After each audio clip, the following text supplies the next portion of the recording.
Bueno, buenas tardes para los que se van sumando. Yo, profe, Los quería... estuve con Sí, la sí, unidad Karina. 2, el texto de Novik, Sí, está bien. sí, ese es el que alcancé a leer del eje 1 de unidad 2. Igual me falta porque voy leyendo y voy armando un resumen como para ir organizando después la lectura, para una segunda, tercera lectura. Es bastante extenso el texto, Sí, pero es llevadero. sí. Ese es un texto que vamos a retomar en más de una oportunidad.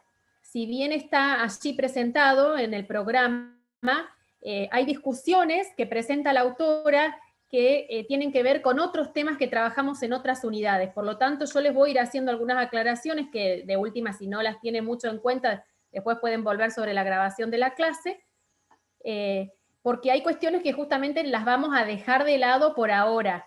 Las vamos a mirar por arriba porque vamos a profundizar en ellas en otras unidades, sobre todo en la 3. Los quería Sobre todo felicitar. Ay, sí, perdón, Karina. no, Sí. con los títulos que llama la atención cada desarrollo que hace, por ejemplo, este título de la ley, donde habla sobre la ley de educación, si es ilusión o verdad, y hace un desarrollo que yo supongo que eso lo vamos a seguir trabajando. Sí, sí, sí. Ya se van dando cuenta de algunas cuestiones que vuelven, ¿no? Lo mismo que todo lo que vimos en el eje 1, es como que atraviesa el resto de las unidades. Les decía que los quería felicitar por los aportes que han hecho.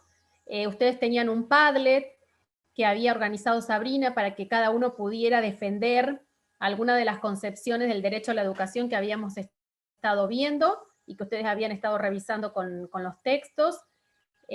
Así que me dijo Sabrina, yo estuve leyendo un poco también lo que hicieron, que muy buenas las apreciaciones, los aportes, la construcción que han hecho a partir de las lecturas, de lo que fueron escuchando en las clases. Así que, bueno, eso, felicitarlos por participar y hacerlo de una manera tan comprometida y responsable. También les quiero avisar que algunos de ustedes habían preguntado si podíamos establecer algún enlace para encontrarnos de manera sincrónica a la hora de, bueno, de hacer preguntas o de evacuar dudas respecto de la construcción del parcial que ustedes están haciendo. Así que el día miércoles a las 3 de la tarde les ofrecemos una hora de consulta sincrónica. El enlace es un enlace de Meet que ya está subido en la primera pestaña del campus, donde tienen las novedades y los avisos. Ahí está el enlace y el horario con el día, que es el miércoles 5 a las 15 horas. ¿Sí? Para cualquiera que se quiera conectar, sobre todo pensando en los estudiantes de distancia, que por ahí tienen algún inconveniente porque trabajan, posiblemente ese horario de la siesta les sea conveniente para participar. Por eso lo pensamos en ese horario.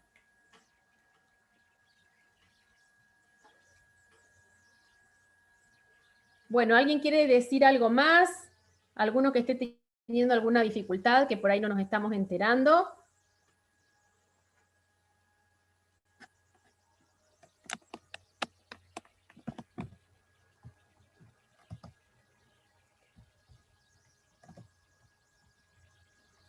Bueno, como siempre hacemos, ustedes pueden ir preguntando, van interrumpiendo, ¿sí?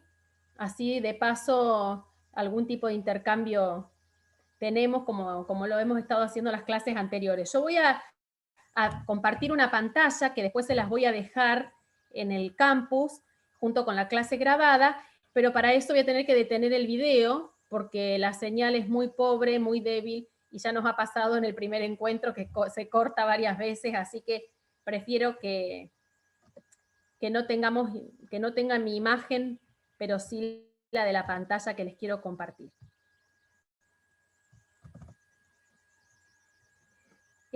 si ustedes miraron en el programa, la unidad 2, algo dijimos el encuentro pasado, la unidad 2, por un lado, es una continuación de los contextos políticos, ideológicos, históricos que hemos trabajado en la unidad 1, sobre todo en el eje 2 de la unidad 1. ¿Se acuerdan que vimos el Estado liberal, el Estado de bienestar, el Estado neoliberal? Y ahora, digamos que lo que vamos a mirar justamente es el Estado post-neoliberal o el post-neoliberalismo, como le llaman algunos autores, para darle algún nombre a los procesos que ocurrieron después, cronológicamente pensando en los gobiernos posteriores a los gobiernos neoliberales, y en el otro eje, las propuestas del gobierno de Macri. Es decir, que vamos a avanzar cronológicamente en esos modelos estatales. Cuando hablamos del kirchnerismo, ya vamos a ir avanzando, vamos a hablar de la etapa post-neoliberal, y cuando hablamos de Macri, ya van a ver que hacemos referencia a la nueva derecha para, digamos, englobar a neoliberalismo y neoconservadurismo, ¿sí? Por lo tanto, algunos principios van a ver ustedes que se recuperan de lo que ya vimos en la unidad 1, tanto en el liberalismo como en el neoliberalismo, ¿sí? Aunque en otro contexto político e histórico. Entonces, nosotros le hemos llamado a esta unidad modelos en pugna, porque justamente estos modelos, tanto el del postneoliberalismo como la respuesta de la nueva derecha con el macrismo, nos ayudan a comprender más que nada la actualidad, ¿no? La realidad educativa actual. Y decimos modelos en pugna porque justamente de lo que se ha ocupado el macrismo durante su gobierno ha sido justamente establecer una oposición en cada acción de gobierno, en cada discurso con la década anterior, con los gobiernos de Kirchner, ¿no? Entonces, por eso tiene ese nombre. En el eje 1 vamos a analizar, vamos a poner el foco en las políticas educativas de esta etapa post-neoliberal. Vamos a ver cómo se reconfigura el sistema educativo y cuáles son las pujas políticas, ¿no? Vamos a ver, vamos a caracterizar el escenario político, ¿no? Porque no vamos a hablar únicamente de Argentina, sino que vamos a tratar de ubicarlo en el contexto regional, en el que se proyectan las políticas educativas, ¿no? Las políticas del sector educativo en la primera década del siglo XXI. Como ustedes saben, en diciembre del 2006, el Gobierno Nacional sanciona una nueva ley de educación nacional que reemplaza, ¿no?, a la Ley Federal de Educación que se había sancionado en el 93 durante el gobierno de Menem. En ese sentido, vamos a analizar el texto legal como un catalizador de la direccionalidad de la política educativa en esta etapa postneoliberal. Es central esta ley, ¿no?, para entender justamente la direccionalidad que se le da al sistema educativo en su conjunto. Esta norma, como había pasado también con la Ley Federal de Educación, no fue precedida de un diagnóstico amplio de la situación en la que se partía, que es una situación, es un hecho que se le critica, ¿no? Porque si se tiene en cuenta que la Ley Federal de Educación se había puesto en marcha, digamos, de una manera tan desigual, había ampliado la fragmentación, la desigualdad en el sistema educativo argentino, a sancionar una ley sin partir de un diagnóstico previo es una de las críticas que se le hace a esta ley que está en vigencia, ¿no? Pablo Imen se pregunta, ¿por qué es importante analizar el contenido de una ley? ¿No? Y él señala que una ley genera sentidos a través del uso del lenguaje, de categorías, en la definición de derechos y obligaciones.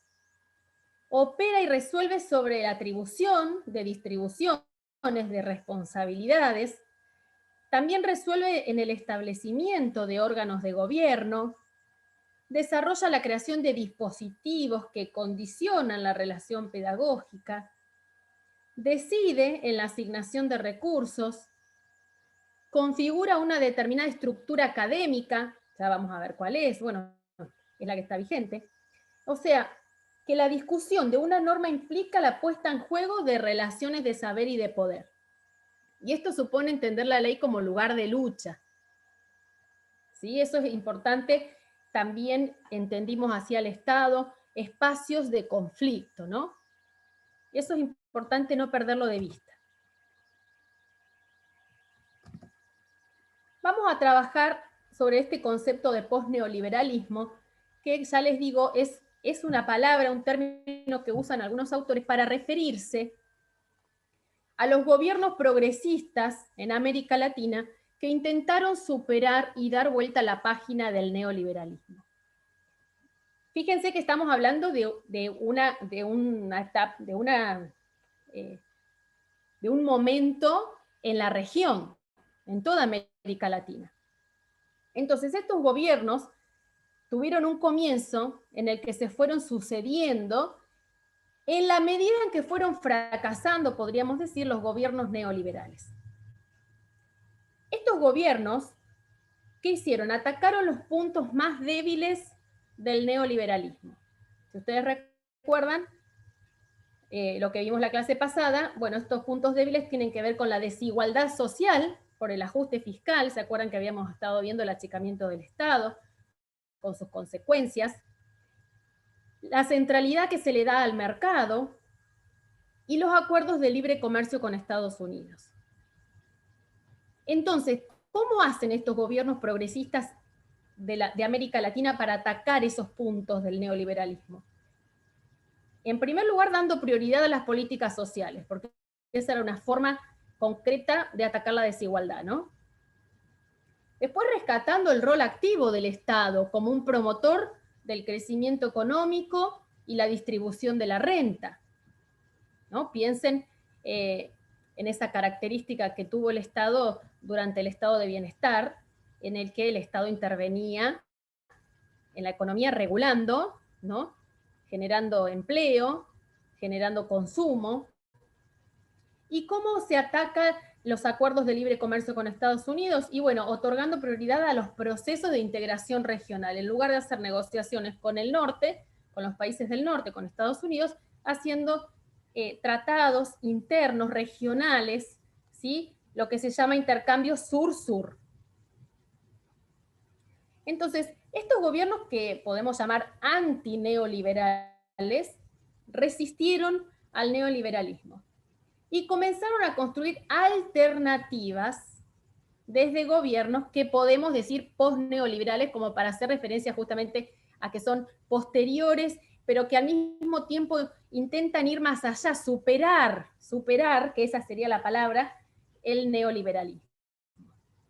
Por lo tanto, Sader, que es un sociólogo que ustedes tienen para leer ahí, son 2 o 3 hojitas, dice que el post-neoliberalismo es un intento de superar, ¿no?, el neoliberalismo.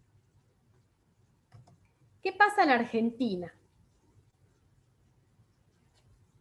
En Argentina el gobierno de Néstor Kirchner, del 2003 al 2007, y después los 2 de Cristina Fernández, de Kirchner, del 2007 al 2011 y del 2011 al 2015, representan esta etapa o modelo post-neoliberal. ¿Por qué? Porque ellos pretendieron una ruptura con ese pasado reciente en el que el neoliberalismo jugó un rol determinante, ¿no? Como racionalidad política, ¿no? Como forma de ejercicio de la dominación. Y ahí ustedes tienen un texto de Soso, que también es cortito, que justamente él dice que durante estos gobiernos se observan cambios básicamente en las políticas públicas, y acá nosotros empezamos a abrir el ojo, ¿no? Que dieron cuenta de que del antagonismo a los patrones que se habían construido durante la década menemista. ¿Sí? Todo el tiempo estos gobiernos se colocan en las antípodas ideológicas del menemismo. Están en contra del mercado, están en contra de la desregulación, de que el Estado esté presente de esa manera, ¿no? Desregulando y dándole libre riendas sueltas, digamos, al mercado.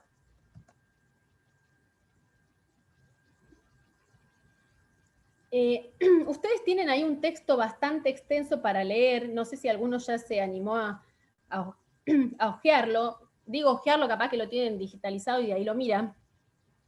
Así que sería, no sé cuál sería el término, que es un texto de Nuria Yapkovsky, que ella habla sobre los sentidos del Estado desde la identidad política del kirchnerismo. Y es un texto muy interesante en el que no hay que perder de vista lo que para nosotros es central, porque hay muchísimas discusiones en las que nosotros no vamos a entrar, que no les vamos a pedir cuenta de que hayan leído, comprendido, sino que vamos justamente a pensar qué sentidos se le da al Estado desde el kirchnerismo, cómo se lo concibe al Estado a partir de lo que esta autora analiza como los discursos presidenciales y también discursos de militantes de distintas agrupaciones kirchneristas, y cómo se gobierna desde una lógica de derechos, ¿no? Para pensar después, más adelante, en la cuestión educativa, porque esta autora no habla de la educación específicamente, por eso es como más general. Y por eso también este orden que yo les propongo en la presentación de las diapositivas, ¿no? Como de lo más general a lo que nos compete, digamos, que tiene que ver con lo educativo, pero que se entiende en ese contexto. Entonces, yo ya les aviso que cuando termine la clase les voy a subir al campus una guía de lectura de este texto, justamente para orientarles, porque si bien ustedes van a tener estas filminas y bueno, van a tener la grabación de la clase y podemos llegar a encontrarnos en alguna clase de consulta, cuando se pongan a leer, si es que todavía no lo hicieron, van a ver que además de extenso, es complejo y es denso, ¿no es cierto?, conceptualmente hablando. Tiene muchos términos, se refiere a discusiones políticas que tienen, digamos, que van más allá, que exceden el texto y el objetivo de la autora en ese texto en particular. Entonces, con una guía de lectura, nosotras suponemos que les vamos a orientar justamente esa lectura, ¿sí? Entonces, lo que no hay que perder de vista es qué hace la autora en todos los textos. ¿Qué hace la autora en este texto que tenemos acá para trabajar? Ella, como decíamos, va a desarrollar cuáles son los sentidos que se le atribuyeron al Estado desde el kirchnerismo y haciendo un análisis de los discursos presidenciales de Néstor y de Cristina y de militantes de distintas agrupaciones kirchneristas, decíamos recién, ¿no? Entonces, ella se va a preguntar al principio del texto y después va a hacer algunas conclusiones al final, cuáles son las características del fenómeno kirchnerista, podríamos decir, pero también cuáles son las posibilidades y cuáles son las condiciones de su duración, sobre todo cuando ha dejado de ser gobierno. Es decir, cuáles son las condiciones de que lo que se logró, lo que se conquistó durante los gobiernos kirchneristas, pueda permanecer. Podríamos decir, retomando a Rinesi de la primera unidad, pueda institucionalizarse, ¿no? Esos logros, esas conquistas. Bueno, después ustedes pueden recuperar cuáles son las conclusiones a las que llega la autora en función de esa pregunta que ella se hace. Hay un término importante. Profe. Sí. Profe, yo tengo una pregunta. Bueno, a mí siempre me gustó política y no puedo opinar de eso. Pero yo tengo siempre, a mí me dio una gracia porque los derechos que logró justamente el kirchnerismo son muy importantes, pero a veces culturalmente o socialmente, obvio, siempre desde atacándolo desde el sentido común, no se logran instalar culturalmente más que nada. Entonces a veces están avalados por una ley o por una legislación y a veces no se llega a comprender la complejidad del proceso ese. Por ejemplo, hubo una vez que estaba muy buena una ley que decía que justamente los trans, o sea, de que habían pasado los 90 y los 80, querían ponerle un sueldo. ¿Por qué? Porque ellos históricamente fueron discriminados y llegaron a cierta edad donde no podían ejercer y su cuerpo estaba totalmente dañado. Y, y como que culturalmente se tomó para chiste y fue una lástima porque estaba muy bien analizada esa ley. Entonces decían, listo, me voy a poner taco y voy a salir y total voy a cobrar. Y nunca se vio el trasfondo de la importancia de esa ley. Entonces, cómo a veces se ponen en papel las leyes y culturalmente o socialmente no se dejan ver la complejidad o el buen acto que hizo que muchas de sentido común que escuchamos por la calle, que nos dan bronca, como por ejemplo, no sé, tiene hijos para tener pensión o la alimentaria, muchas veces son socialmente juzgadas y la derecha la agarra para atacar, ¿viste? Entonces, como que yo siempre me hago la pregunta de que las leyes son como muy progresivas, pero culturalmente no sé por qué hay una crítica social, y obvio, la oposición agarra esa crítica social, va en contra, y como que el sentido común a veces les pelean y a veces vuelven para atrás en algunas leyes. Me ha tocado analizar algunas leyes que voy a decir, ¿qué onda? En vez de avanzar, Claro. vamos para atrás. Vuelven para atrás en los actos, decís vos. Porque Claro, desde la legislación hay un avance, una conquista, podríamos decir, pero es lo que, eso es, digamos, lo que se analiza, digamos, en esta, no solamente en esta unidad, sino en toda la materia, ¿no? Tiene que ver, ahí una compañera decía, es una ilusión la ley, ¿no? Porque en qué medida tiene impactos, tiene efectos, qué tipo de efectos va a producir en las prácticas cotidianas. Porque una ley siempre va a buscar justamente orientar la acción.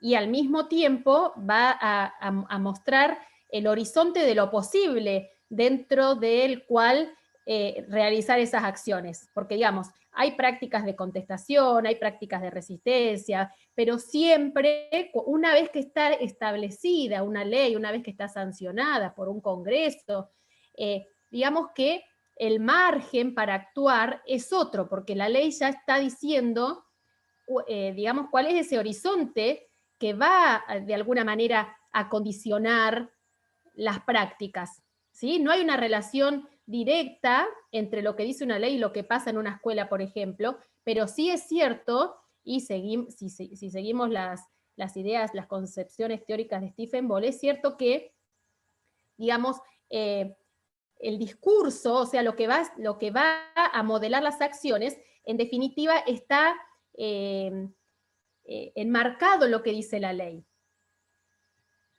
¿Sí? Entonces es cierto que son procesos culturales, son procesos históricos, tienen que ver con un diálogo, con una discusión que se tiene muchas veces que dar antes, porque si no es cierto que después las leyes tienen escaso impacto en justamente las prácticas que se pretenden modificar. yo también mucho lo atribuí con los pesos, que dije que pasó de ser el tercer gran poder al primero, que son los medios de comunicación. ¿Qué influencia tuvieron? Más que nada por Clarín, que vendría a ser la contraposición en esa Exacto. época del gobierno de turno, que era el kirchnerismo. Entonces ahí fue cuando le empecé a dar sentido a los medios de comunicación, como empezaron a influir en casi todo. Salía algo re progresivo y Exacto. como que nos volvían 5 casilleros para atrás. Era como, Es un actor yo político. no lo tengo así. Exacto. Tenemos varios textos que analizan los medios de comunicación. ¿Por qué? Porque es un actor político, ¿no? Entonces, cuando hablamos de los actores sociales, cuando hablamos de las relaciones de poder, de las pujas, de las luchas, los medios de comunicación entran en cualquier análisis,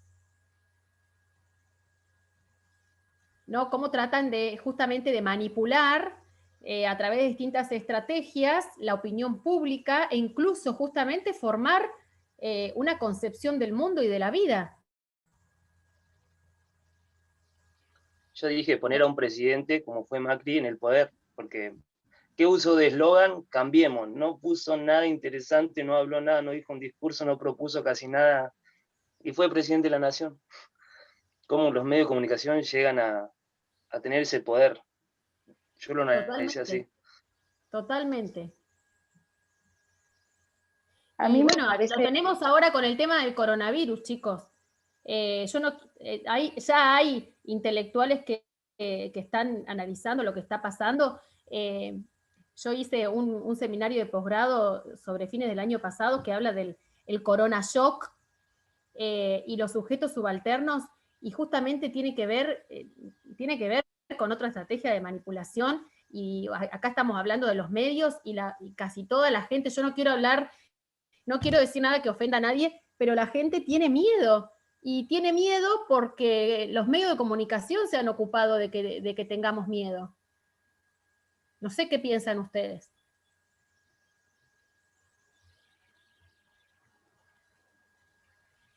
Totalmente de acuerdo con esa mirada de los medios. Yo creo que los medios principalmente lo que han intentado es fomentar miedo a la población, y eso trae muchas consecuencias en lo que nosotros estamos viendo, ¿no?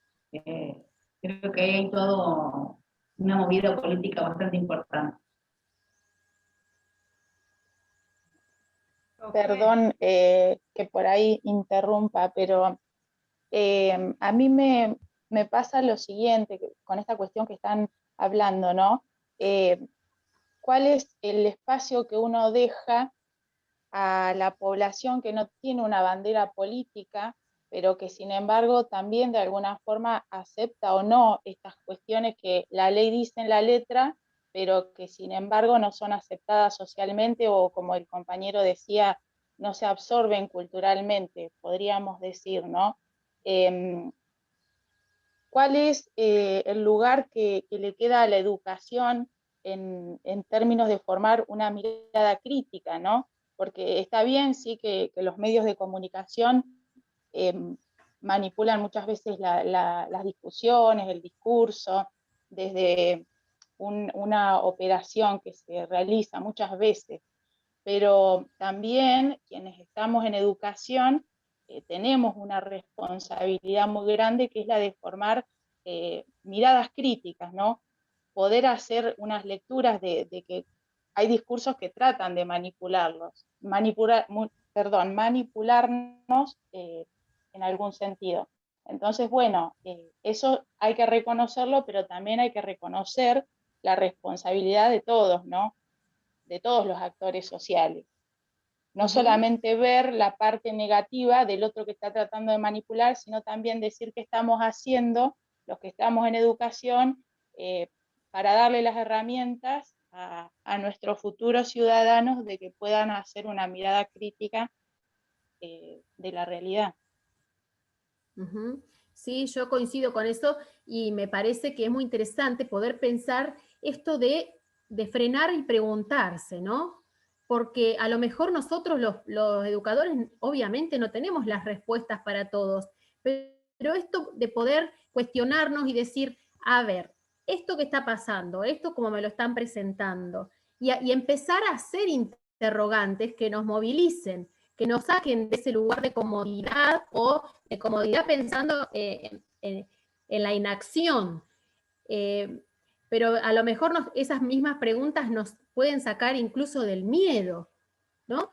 Nos pueden desprender de lo que estamos sintiendo y ponerlo en palabras, y el otro a lo mejor mediante una empatía también puede comentar lo que está sintiendo, y entonces me parece que por ahí nuestro rol como educadores, como decía la compañera, tiene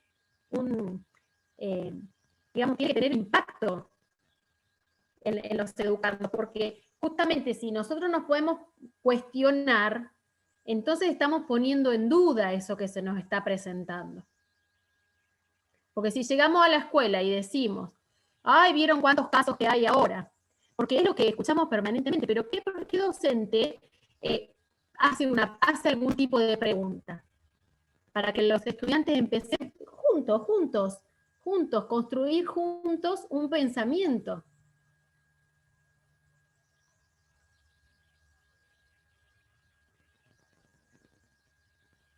A mí me parece que, bueno, primero nos tenemos que preguntar nosotros para poder después generar los interrogantes, instalar la pregunta en otros. Si no nos hacemos las preguntas nosotros mismos, me parece que ahí justamente no vamos a poder formar mentes críticas si nosotros mismos no nos hacemos las preguntas. Sí, el tema también a veces ocurre que en la escuela hay algunos temas que no se tocan. No se tocan porque no conviene, porque se abre un espacio tan grande y tan amplio que uno no sabe hasta dónde va a llegar esa cuestión. Entonces, salir de esa zona de confort implica un riesgo. Y obviamente, cuando uno es un maestro de grado, por ejemplo, en el caso mío, yo trabajo en primaria y en secundaria, uno también tiene unas directivas sobre algunas cuestiones de trabajo y entonces siempre es más cómodo adecuarse a algo que no va a generar esa apertura, ¿no? Pero también va en contra de esto que estamos diciendo. Si uno busca formar ciudadanos críticos, tiene que dar la posibilidad al diálogo y a la discusión, a poder intercambiar diferentes puntos de vista, a poder argumentar y fundamentar, porque si no se discuten, o sea, siempre vamos a seguir enseñando contenidos y no formar habilidades, como es la del pensamiento crítico. Uh-huh.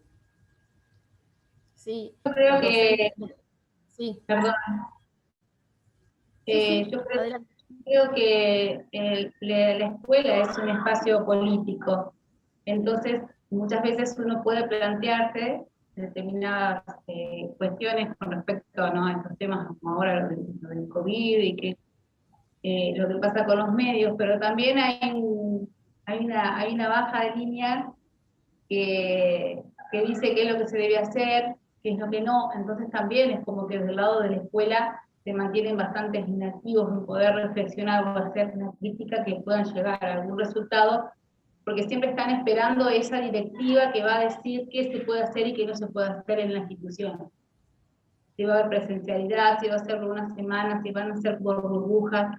Me parece que por ahí también esa es una traba, que la escuela es un espacio político y siempre se están manejando ciertas directivas desde otro lugar y que no se pueden tomar decisiones así tan libremente, ¿no? Sí, sí, también es cierto. Es cierto que también nos...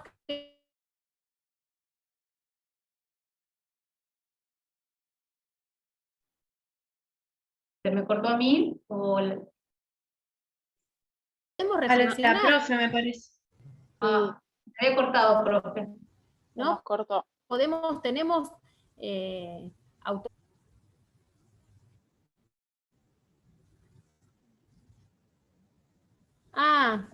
sí, acá desde dónde se cortó, acá me saltan, me dice su internet, eso que le apagué la cara, corte, ahí se escucha.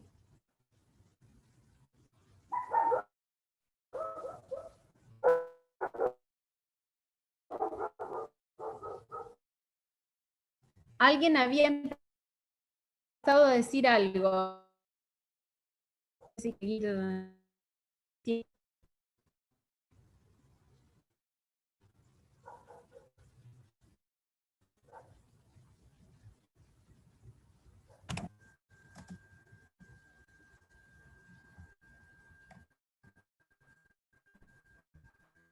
A ver si dejamos de compartir.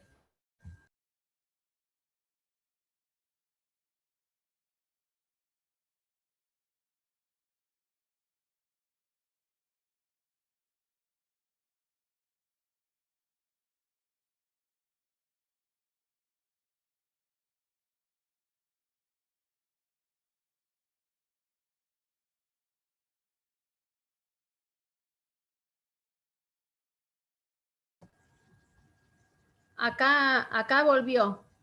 No sé si ahí me escuchan. Ahora sí, profe. Ahora sí. El tema es que quedó alguien más como anfitrión. Mati Rodríguez. No sé si, a ver cómo puedo hacer. ¿Qué pasó? Quedaste vos como Yo estoy anfitrión. del teléfono. Sí, no. Yo estoy del teléfono, así que No, no te preocupes. Después, Me no pareció voy a- silenciar todo, me pareció raro. sí, lo que no voy a poder hacer es compartir la pantalla, a no ser que vos, no sé si podés tocar ahí para dejarme compartir. ¿Viste que tenés 3 puntitos? Ahí Ajá. deberías poder seleccionar otro anfitrión. Ajá. ¿Cómo haré eso? No tengo ni idea. Configuración de reunión. Vos fijate tranquilo, porque si no se puede, lo que no voy a poder hacer es compartir la pantalla, pero bueno, después se las dejo en el campus. No, no sé.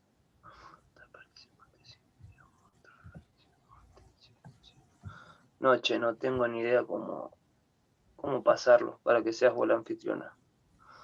Bueno, no te O preocupes. que no te- salga y vuelva a entrar. Si no. Ah, Que esa Sí, ya buena. salí, me sacó No, yo solito salgo. el internet. No, si Yo vos salgo. salís, no, si vos salís va a poner a alguien más de anfitrión. Ah, Es lo bueno, pero mismo. capaz que alguien más tiene compu y puede hacerlo más fácil. A ver. A ver.